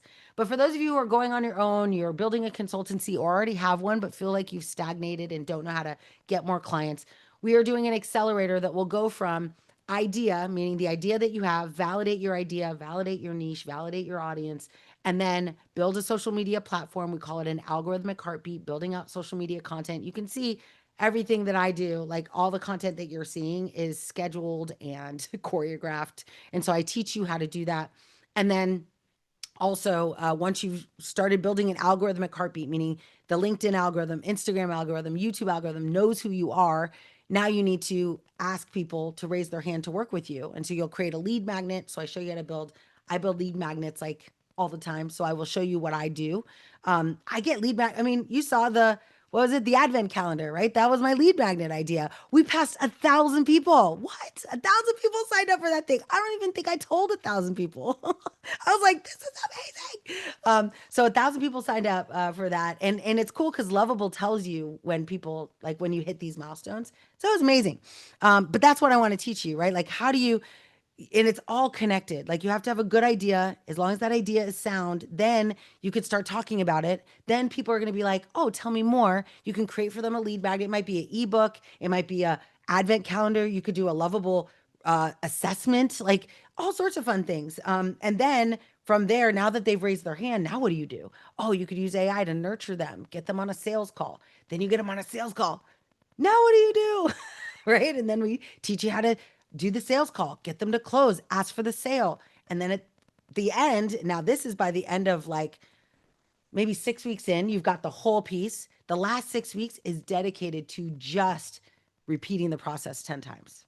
So my hope is by the end of the first month, 6 weeks at the most, you've done the cycle. You built all the content, you create a lead magnet, you got your first customer, and now we are like, put fire, add oil and fuel to that and then my hope is once you do 10, right? What's the difference between 10, 20, 40, 100? It's just a matter of how many times you want to run through that cycle. And usually that's what it did for me. When I got my first 10 clients, I was like, this is real. Like this is happening. I could do this. And so that's what I want for you. By the end of Q1, you'll have 10 new clients or your first 10 clients. And it could be anything. I always say like client means someone paid you. So we're not going to go for, our first $10 million clients. Like we're going to just like grease the skids on how do we get people to transact with us. As soon as you can get someone to pay you $1, though that's not what we're going for, the relationship you have with them changes. Your first dollar is the hardest dollar to get from someone, as many of you know. How many of you know? Like I do this thing where I ask you to pay me $1 because it's the hardest dollar to get. But once you've convinced yourself that you can put your credit card in and give me $1, when I come back and say, hey, I've got this thing and it meets your needs and it's amazing, they're like, well, I already gave you $1, right? Like that barrier is gone. And now they'll actually kind of prove to themselves like, hey, Noelle was trustworthy enough for me to invest $1 in. I could probably do this thing for 50 or 1,000 or 5,000 or 15,000 or 25. Like that's how it goes. But the first dollar, first transaction is the hardest. And so that's what I'll be teaching you in that. Yes, exactly. Yes. Yay. Oh yeah, cool. Awesome. The Microsoft thing. Yay. Oh, I'm super excited. Yeah, the track is going to be super fun. So I will be doing all the tracks, but I'm going to encourage you to pick a track. Like either you're about authority or you're about customers. It's really hard to do both because I will tell you, getting customers is way harder than getting certified. You might think it's hard, but like I could get you certified. That's not hard. But getting you customers takes a lot of work. It's your business. It's kind of, for me, it's like my soul, like what I'm giving, what I'm gonna, like how I'm gonna make things. Sometimes it doesn't work. We need to do fast cycles. You're building all the time. So it's very hands-on, very practical. We're building your business in a quarter. And so it's a different level of work, but it's worth it, right? Well, what would you do for 10 customers? I don't know. I feel like it'll change the trajectory of your business. Either if you're in a business or if you're building a brand new one. All right, cool. So thanks for that question. Yeah, so both of those start mid-January. You'll see those dates. Before we do that, though, people who are another bonus that you get if you join now is that you also get access to, we're doing a 4-hour session on January 5th, a 4-hour version of what we did last Friday, which was the Design Your Life. So we will be reverse engineering, but we're going to sit in rooms and like write it down and talk about it and say it out loud and commit to ourselves that we are going to do the things. I'm not going to encourage you to do a lot, but I am going to encourage you to write down something. So I, for example, I'm about to sign a deal with Wiley for my second book. I'm super excited, but that means I have to start writing again. Ah. So I need to write it down and make it a goal and do it every single day. So this is where we'll have an opportunity. Sky, Padmini, myself will be holding accountability sessions. So for those of you who just want to get in a group and talk about what we're doing and hold ourselves accountable for the goals that we're setting for ourselves, sometimes that's all it takes is just being accountable, coming to a meeting every week and going, I did that, or oh man, I didn't, but that's okay. I recommit to doing it right now. And sometimes we'll wait on the call while you go do the thing you committed to doing. So that is part of the success for next year. Really cool, amazing. So it's a whirlwind tour through things that I would have done. I'm not traveling the rest of the year. My next event is CES. If you're going to be at CES, I hope you'll be there. I always like to, we did a little, it wasn't terrible, but I always like to just be real. Like there are some real challenges with the evolution of this technology that I think all of us can be part of the solution. And I hope that no matter what you're planning for 2026, you're including in it some part of what you're doing, helping to bring awareness to the entire world. And maybe it's like maybe you care about high school kids, maybe you care about kindergartners, maybe you care about the elderly, maybe you care about kids with significant or disabilities, kids who are in hospitals, like whatever. I'm just rolling off the things that I care about, but like go and teach them what you're learning as you learn it. Like you learn a new tool, go show it to them. I told you all about Hux, Huxe. Like go show it to them. Like just demonstrate cool stuff. They will likely have been like, no, I've never seen anything like this before. And it's amazing when you show something, baby tiger mode, right? When you show somebody something and they've never seen it work before, they're like, their whole life changes because they're like, all the things I've ever dreamt about, I could do now. All the ideas I've had, all the creativity I have, I can actually do something with. And that's what I love about this technology. So in addition to building businesses, in addition to generating value, I really do hope that you will consider what you could do to bring what we're learning to people who may not be able to access it. We are in a little bubble. I don't know if you know this, but we're in like a little affluent little area of the world where we get to talk about AI, we get to use AI, we get to buy subscriptions to tools. And a lot of people, I mean, just 20 miles south of me do not have that ability. And so I'm making a commitment to myself to just do a better job of making what I'm learning accessible to them. And that's kind of doing what we're doing, getting on social media, posting on TikTok, like, a lot of, oh my gosh, a lot of people, just be aware of the haters. Just be aware of the haters. It's okay. I was told if somebody hates on you, you've made it. So I wish it on all of you that somebody says, what are you doing talking about this? You don't know what you're talking about. AI is going to kill us all. When they say that, you've made it. You have won. So I hope you enjoy it when it happens. But right now is our time where we come together. So I'm going to encourage you. Obviously, there's a couple weeks left to join our program. We would love to have you. But the I Love AI community is free for everyone. And we will be in the new year. We will be teaching lessons from the curriculum every single week. We'll be taking questions. Usually we get a lot of questions when people join. Everyone, I ask you a question. And so during the middle of the year, this is the last one, so I didn't do that. But during the middle of the year, every time someone new joins, I just go and look at the questions they asked. So with the last 3 people who joined, all of them, and they didn't join in the same event, all of them were like, what's this agentic stuff? Like, I'm hearing agentic, I don't know what it is. So that's why our first class that we do in the Institute is going to be agentic in the beginning of the year. And it doesn't matter. Like, it's a circle. It's not a line. It's a circle. So all of it, like, let's say you don't know anything and you jump into agentic and you're like, I'm building agents. I don't know anything. That's okay. Because then eventually you'll learn the basics, and then you'll learn leadership, and then you'll learn architecture. It all like comes together, but you have to start somewhere. My dad is the king of I'll do it tomorrow. So I'm like, hey dad, you need to change your clothes.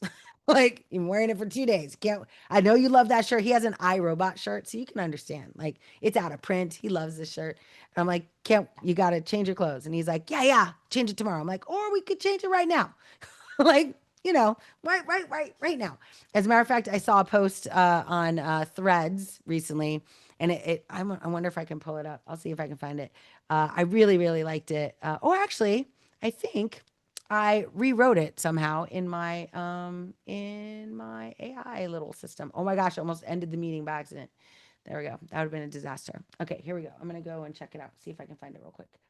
Um, let's see all my projects. Oh yeah, here we go. There we go. There we go. All right. So yeah, so here, and this is like my dad, literally, I say this to him all the time. So start in December, start in your 40s, start on the 31st of the month, start on a Friday, start at 5 p.m., start late, just start. And I like this concept because these are all the things we're like, I'm too old for that. It's at the end of the month. I'll wait till the beginning of next month. Or, oh, it's the end of the week. I'll wait till next week. And this is what Cynthia was doing in her own mind too, the one who ran the Skillathon yesterday and had hundreds of people register. And she was going to wait until next quarter, but she pulled the future right into the present and had an amazing experience. And that's what I'm going to encourage you to do too. Like it's December, start now. Don't wait till January 1st. Start right now, right? Like if you're like, oh, I'm at the end of this chapter in my life. Like start right now. Don't wait. Don't wait. It's Friday. Start today. Don't wait till Monday.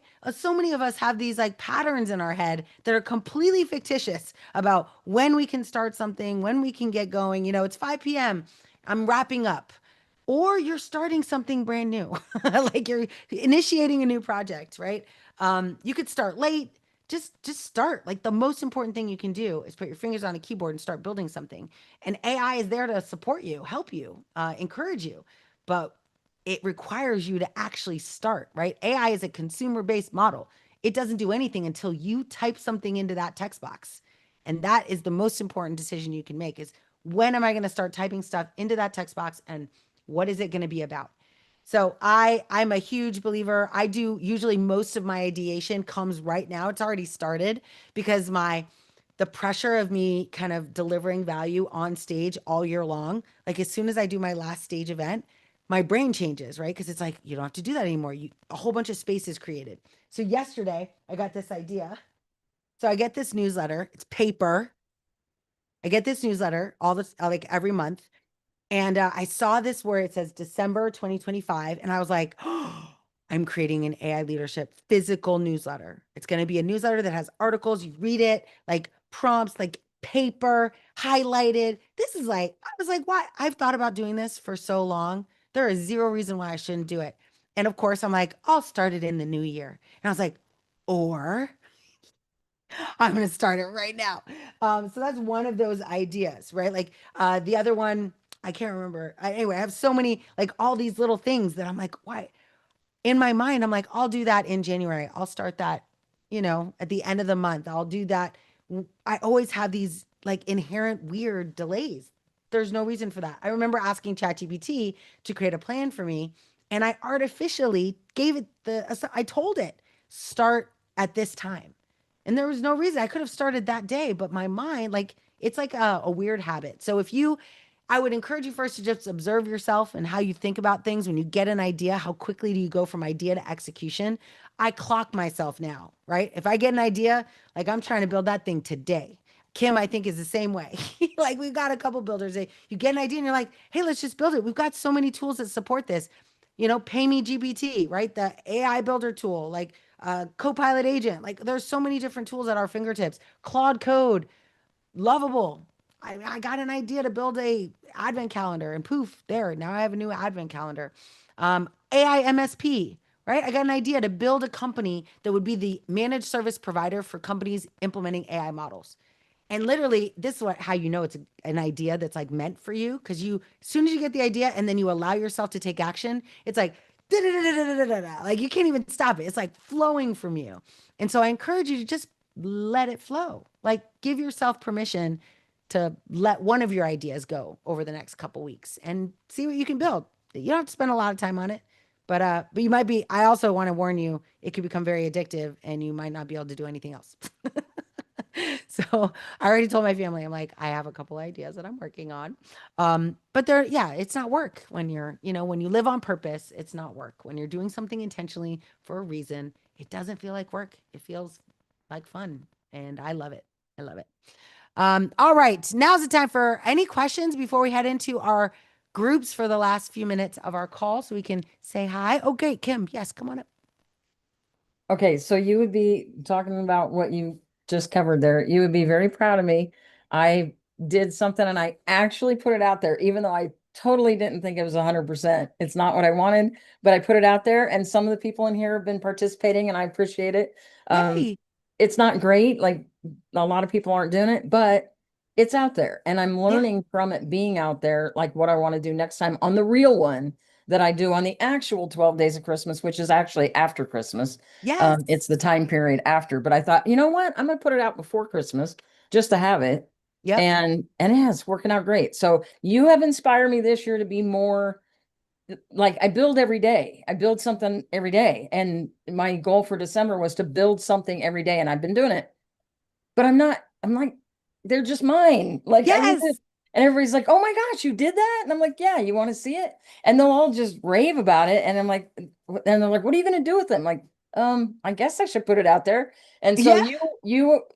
I will give you credit on that. You have pushed me this year, and I appreciate it so much. That's my Yay. goal for 2026 is do better at that. So Yes, and thank I you. love this idea of build every day. Like even just doing like a 30-day sprint of even just ideas. Like I love that idea. We should do that in the Yeah, I did. community. That was my December goal. Oh yeah, Every I love morning it. I have a 2 hour block, and that's all I do is I build. Yes, And I and so love now I it. have other people that are getting on doing it with me. They show up and we get on, and Exactly. yeah. I love that. We should do that. We should do that. You Yeah, should be I'm up doing for that. any of that stuff. I do That's that in super my school fun. community. I'm there every day live That's so doing cool. stuff. And Yeah, yeah. exactly. Where? Tell us where. Yeah, I Throw it will. in the I will. chat. I'll put it in. Yeah. Yeah, that's so cool. I love that idea. Cool. Yeah, I love it. I love it Thank you. because how do we, I mean, the best thing to do is build, but I like the idea of doing it every day, right? Creating habits. I always get my calls all confused by the end, but like how do you anchor things, right? And anchor it to something that you're doing and then doing it together is a whole nother thing. Oh yay, okay, bye Maurice. Thank you. Happy holidays. Awesome, amazing. Yeah, super fun. Cool. But yeah, that's amazing. I'm so glad you did that. And like I always say this, and I actually say it, I think to protect my own self, is I'm like, I'm not putting it out there as a product, like a finished thing. I'm putting it out there as a demonstration of thought, right? A demonstration of courage. And so I almost like protect myself. I'm like, no, it's not real. It could be, I guess, but it's not. Like I'm doing it to show other people that you can do it. And then I accidentally uncover like, hey, it's pretty good. People actually like it.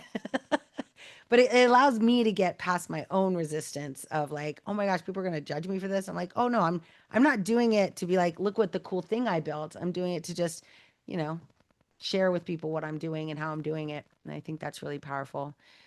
Stream of unconsciousness. Amazing. Yay. Thank you.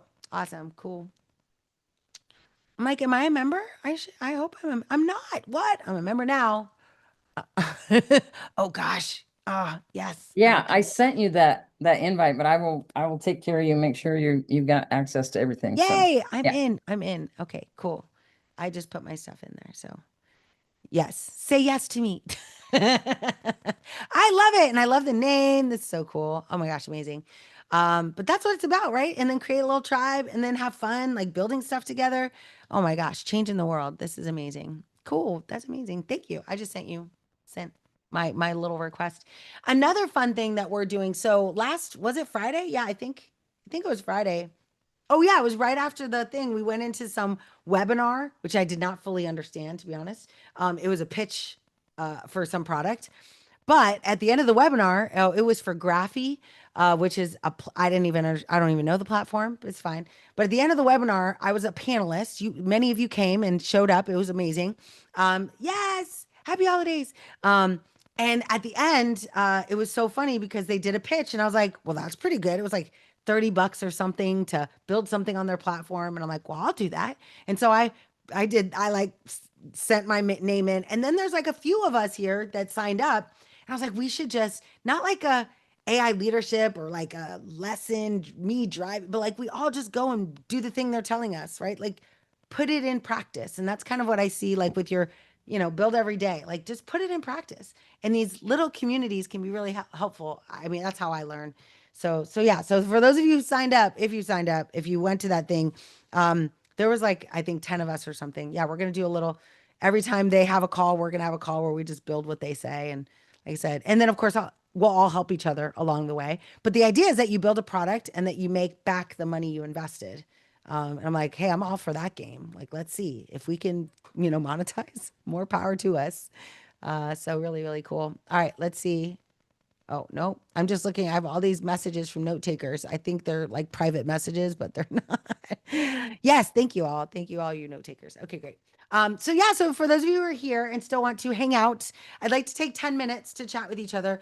One thing that you have, and if you haven't, think about it now. What's one thing you can commit that you want to commit to doing maybe in January next year? Not a resolution, but like an action that you can take. And then, as you may have just heard me say, maybe we start now. But what's one thing that you want to do? Doesn't matter what it is. Build something, lead a class, get online, do a podcast, maybe build something for your company. Maybe it's get a job, like whatever it is. But I think it's a great way to end the year. So we'll take 10 minutes, go around. Person with the longest hair gets to kind of facilitate the discussion. Sometimes it's the shortest, but yeah. But today it'll be the longest. And you will, yeah, just have everybody, don't forget to introduce yourself. Don't take a long time introducing. We like to use our I help statement, right? Like what you do, what your name is, what you do, how you do it is basically as simple as it is. And if you don't know what you do and how you do it, you can also say, like, this is where I'm at right now. You're in transition, or you're starting a new company, or you're looking for help. If you're looking for help, this is a great opportunity to voice that. You never know. Everyone here knows a lot of people here. So connection is one of the things we do really well. So we're happy to introduce you to someone else if they're not in the room, to make sure that we, help you. So that is the biggest thing. If you are not going to join us for a quick breakout, and just, it's going to be about 10 minutes. You don't have to click the button, just don't join. Otherwise, you'll like ghost the people in your session, and don't ghost people on Christmas. That's no fun. So I'm going to go ahead and start our breakouts. Almost there. Hi, Joe. Good to see you. What's up? Good to see you, William. Nice to see. I feel like I didn't see you for a while. Okay, here we go. Let's see. Oh, yeah, here we go. Breakout rooms. There we go. All right, I'm going here. I'm going to now try. I mean, we got a few note takers today, so I do need to create a note taker room for our note takers and move them out really quick. If you see a note taker, I think you can kick them out. Let's see. Okay, cool. Yeah, this is good. All right. All right. We are ready. Let's do this. Let's have some fun. And I'm gonna hop into one of them as soon as it gets going. So I'll see four of you very soon. Okay, talk to you later. All right, come back in. I'll see you in 10 minutes. Have fun. What are you gonna do? Tell me. Okay, bye. Click the blue button. Take the blue pill.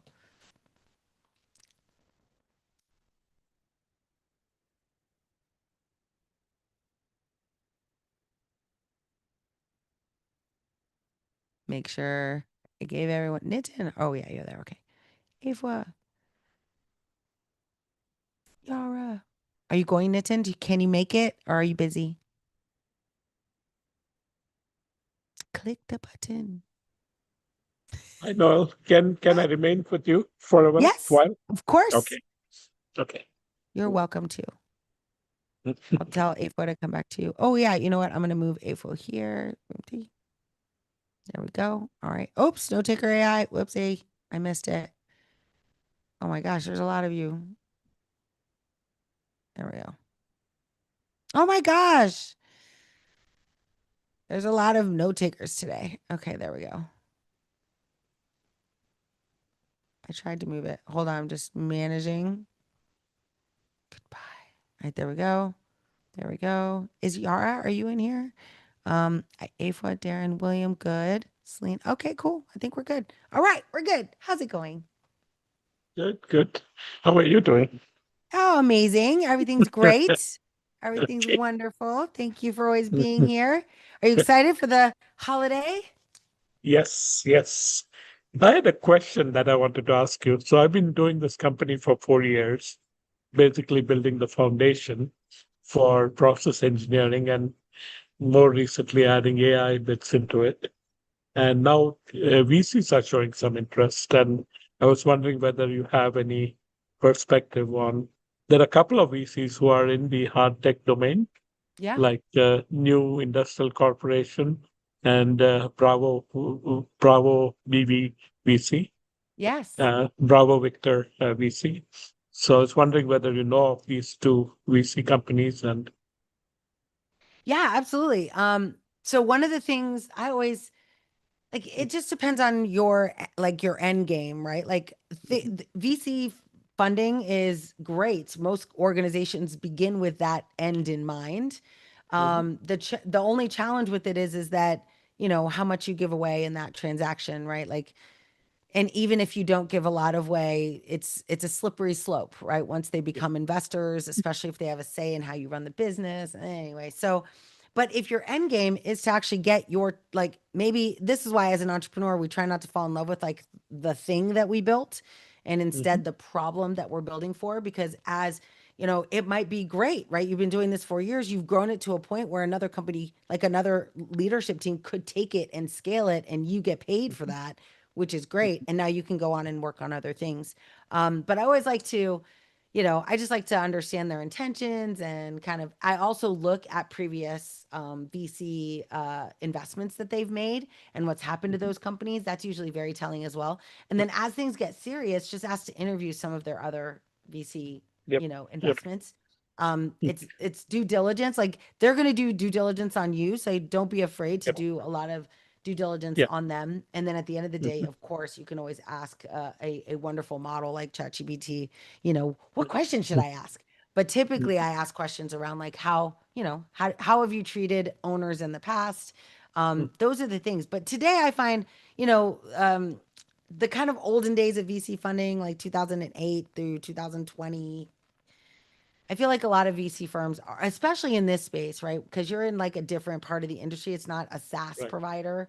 I feel like Mhm, there's just a better relationship. So, like, how close will you be working with them? What kind of decisions do they want to be able to make? Those kind of things. But it's exciting, right? So mhm. that's the other thing, though, is it's kind of baby tiger excitement. You like don't want Right. to, you don't want to get too enamored with the idea of getting funded Mhm, only to mhm. then find out like that you don't want to look back 5 years from now and realize that was the day that you lost it. Like, Right. like that was the beginning of the end, unless you're Mhm. intentional. And the end is coming for everything, like all the things, right? Everything Right. has a season. And so this Mhm, could be the best possible outcome for the mhm. business. But I like to go in with my eyes wide open and know kind of what that outcome looks like. But yeah, that's really exciting though. I mean, I just had a couple of investors look at AI Leadership Institute Mhm. and I'm Wow. like, I'm just not ready to share. So I told them, I'm like, yeah, no, no, not ready. But I think it's very Mhm. flattering and it's very cool and always be interviewing, right? Always be looking Right. for acquisitions and investors. Mhm, But it is, and I will also give you, so there's a woman, her name's Sharon Lechter. She wrote, mhm, Rich Dad Poor Dad with Robert Kiyosaki back in the day, if you remember that book. She's written many, many other books, has her own foundation. But one of the pieces of advice she gave to me that I've used to my benefit ever since is every partnership will end. And so think about the end as you're designing the mhm, contract. Even though, mhm. like I said, it's baby tiger mode. You're going to be like all excited, but like every single one comes to an end, no matter how, like she Right. was partnered with Robert Kiyosaki, like Mhm, and it came to an end eventually. So it's sometimes we get all caught up in the moment and we don't look necessarily far enough in the future of like, how does this, what's the end game here? How do I, because and that's how I am with every company, honestly, that I work with. Like I always think, what's the best outcome? Like, what if they want my IP. I'm like, well, honestly, you can have my IP for this much money, right? So I write those considerations into my contracts. Like, am I going to be sad if you pay me 200 million for something? I won't be sad. I mean, I might be a little sad, but not that sad. Right? Like, so thinking through like what does that end look like? And then having the courage to kind of talk about that early. Because most Mhm. people, they just let it fester. And then at the Right. end, they're like, I knew that was gonna happen. I knew there was something wrong, like just Yeah. think as much as you can about those partnerships and plan Sure. for the end Mhm. in the beginning. And that is the best Mhm. thing that you can do. Yeah. That's wonderful advice. That's amazing. Yeah, Thank I you. agree. Sharon Yeah. Lecter, I was like, oh my gosh, that's Yeah. brilliant. And of Yeah. course, people who give you that advice, they learn the hard way, right? Mhm. They end up getting into excited relationships and then they end up kind of crashing and burning. So yeah, so Right. I was very Right. grateful for it because I didn't have to make that mistake now that she Yeah. made that mistake on my behalf. Right. Right. And it was very Oh, costly for her. yeah. So I was really grateful for that. Yeah. Yeah. One thing about BBBC was that they had their LP fund event at Emma, Yes. and I kind of gate crashed into it, and they really liked me. And they had 5 portfolio companies present in the land, sea, air, Oh, neat. cyber domain, and space domain. And all 5 of them are capabilities that I can orchestrate and combine together. And then Yes. they invited me for an after party. And the 6th company kind of did a podcast there, and it was amazing. So I think Yes. Yeah. So it's BBBC kind of would like be your it. people and your vibe. Right, So that's cool. right. I love And that. and even in the after party, we were talking about stealth bombers and Yes. material properties and all that. Yes. So yeah, it was an Yeah, when you exciting find thing. like your people, like that is Right, very special. right. Especially if they have money to Yeah, help you see another day, yeah, like that's also very special. yeah. So yeah, Right. that could be really, really Okay. cool. I'll let you know. I've been kind of creating a deck for my consumption first, and then to present to PVVC. Let's see Yes. what happens over the holidays, and I'll Yes, let you use know all before. the AI solution architecture stuff that we talk about. Yes. Yeah, it's really exciting. Oh, that's cool. If you Yeah. want me to look at it or anything, Yeah. I'm happy to do that. Definitely. Yeah, Yeah. Once I finish it, I'll send it over. Yep. Cool. absolutely. I would love to. Very, very Thank cool. you very much. Yes, you're These sessions welcome. have been amazing. That's why I don't try to miss out on the Friday with you. So. Yes. I'm so glad. That's exciting. And it's so cool because we keep, all of us keep moving forward and we get to Right. watch each Right. other's success. So that's exciting. Yep. Wonderful. Cool. Amazing. I think there were a few other people here who stayed behind, but oh, I guess, oh, was Yara busy? Maybe Yara was busy because she was in your room with you, but you were here, but she Mhm. stayed too. So it was fine. Okay. All right. Awesome. Thank I'm you. gonna go ahead Thanks. and I'm gonna sign off on LinkedIn really quick, and then we'll have more time. So thank you everybody for coming. Super excited to have you here. Thank you for being here. Hopefully you've enjoyed our conversations, and don't forget you can join this Zoom call. You can have a conversation with us. You can ask questions. You can meet new friends. You can also be on the journey of learning safe, responsible AI at scale with all of us. We do a lot of things, not just get together every Friday and get to know what each other's doing and working and growing our unique businesses and careers, but we also get an opportunity to put our fingers on a keyboard and build things together. We do live learning labs, we do hackathons, vibathons, skillathons. And so it's a really exciting time. If you're looking for a place where you can, just have a safe place to ask questions, a safe place to get to know what AI is, what it can do, and most importantly, how it can improve your career or your business, this is a great place to join. So all you have to do is join us. It's my name, Noelle, Noelle.ai. It's a great, easy access. Just type in Noelle.ai. It'll send you to our landing page that shows all the different communities that we have access to. And don't forget, we have a leadership program that enrollment for these bonuses closes at the end of the year, December 31st. So if you want to get in on doing a authority cohort, or if you want to get in on doing, which is getting certified on Amazon, Google, and Microsoft AI certifications in 90 days, or growing a business. Let's say you decided 2026 is your year to launch a brand new company and you want to get your first 10 clients by the end of March. Either one, we're doing those accelerators starting in mid-January. So, but you have to be part of the leadership program in order to do it. So join us, head on over Noelle.ai. We'd love to have you. Thanks so much for being here, and we'll see you. Oh my gosh, we'll see you next year. So have a wonderful, happy holidays, and I will see you in 2026.